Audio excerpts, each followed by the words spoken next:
Bismillahirrahmanirrahim. Assalamualaikum warahmatullahi wabarakatuh.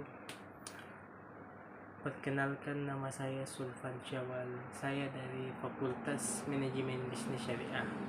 Saya akan mempresentasikan tugas makalah saya.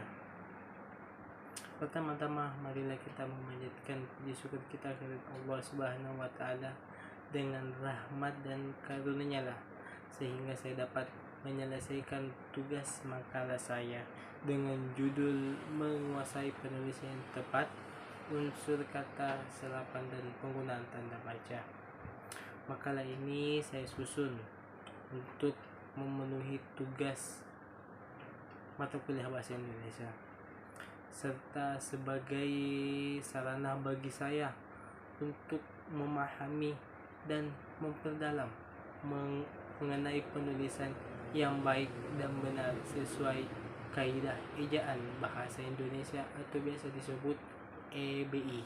Saya juga berterima kasih kepada Ibu Dia Pertiwi Setiawati SPD MM selaku dosen pengampu atas bimbingan dan arahannya. Saya menyadari bahwa penulisan makalah ini jauh dari kata sempurna.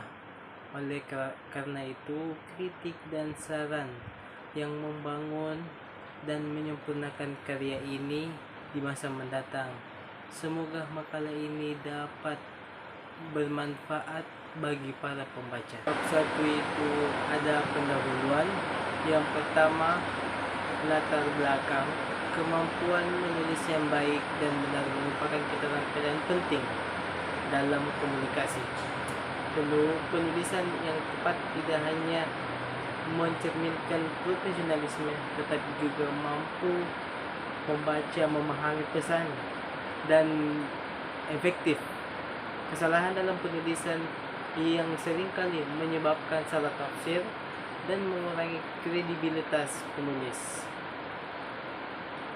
Pemahaman ini terhadap unsur kata, penggunaan kata serapan, dan tanda baca menjadi dasar penting dalam menghasilkan tulisan yang baik dan benar.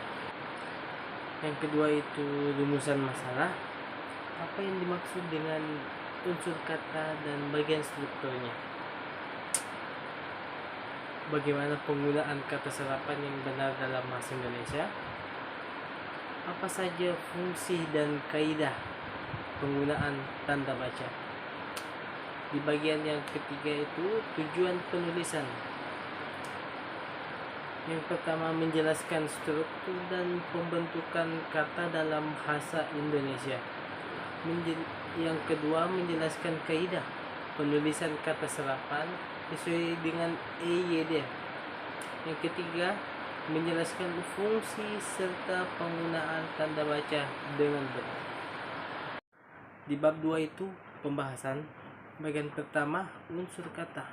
Unsur terkecil yang memiliki makna disebut morfem. Morfem terbagi menjadi dua jenis. Morfem bebas atau kata dasar dan morfem terikat atau imbuhan. Proses pembentukan kata, afiksasi atau pengimbuhan, contohnya itu memasak makanan. Reduplikasi atau pengulangan, contohnya itu buku-buku berjalan-jalan. Komposisi atau pemajemukan, contohnya itu rumah sakit Matahari. Di bagian 2 itu adalah pilihan kata atau diksi. Diksi adalah pemilihan kata yang tepat sesuai dengan konteksnya. Diksi memengaruhi kejelasan dan efektivitas pesan dalam penulisan. Pemilihan kata yang kurang tepat dapat menyebabkan kesalahpahaman atau kesan tidak profesional. Di bagian 3 itu ada kata serapan. Bahasa Indonesia menyerap kata dari bahasa lain untuk memperkaya kosakata. Kata serapan disesuaikan dengan kaidah ejaan bahasa Indonesia agar lebih mudah diucapkan dan dipahami. Contohnya itu ada komputer atau komputer, psikologi, televisi. Di bagian 4 itu ada tanda baca. Tanda baca berfungsi untuk menjelaskan makna struktur kalimat. Berikut ada beberapa fungsi tanda baca yang umum digunakan. Yang umum digunakan. Yang pertama itu titik, menandai akhir kalimat pernyataan.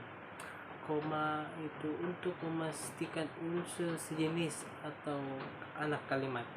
Tanda tanya itu menandai kalimat tanya.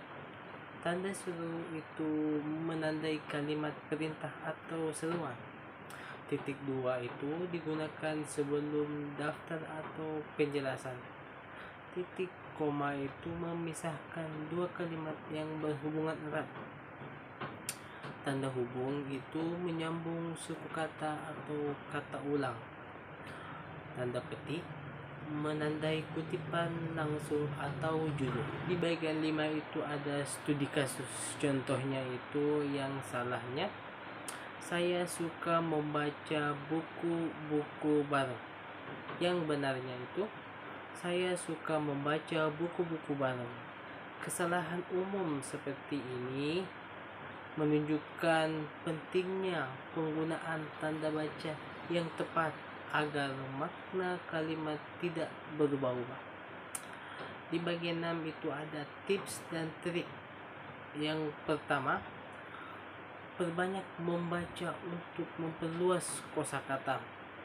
Yang kedua, gunakan kamus atau thesaurus sebagai referensi. Yang ketiga, minta umpan balik dari orang lain terhadap tulisanmu.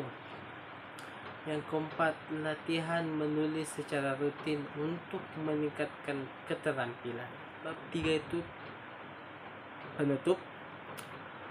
Kesimpulan, penulisan yang tepat merupakan keterampilan penting yang perlu dikuasai oleh setiap individu. Pemahaman terhadap unsur kata, penggunaan kata serapan, dan penerapan tanda baca yang benar agar meningkatkan kualitas tulisan dan komunikasi tertulis secara keseluruhan. Dan sarannya itu, penulis diharapkan terus memperdalam kemampuan berbahasa melalui membaca, menulis, dan memperhatikan kaidah kebahasaan agar mampu menghasilkan karya tulis yang berkualitas dan sesuai dengan ejaan bahasa Indonesia. Itulah tadi presentasi dari saya. Mohon maaf jika ada kesalahan atau kata yang kurang tepat, mohon dimaafkan. Wabillahi taufiq wal hidayah. Wassalamualaikum warahmatullahi wabarakatuh.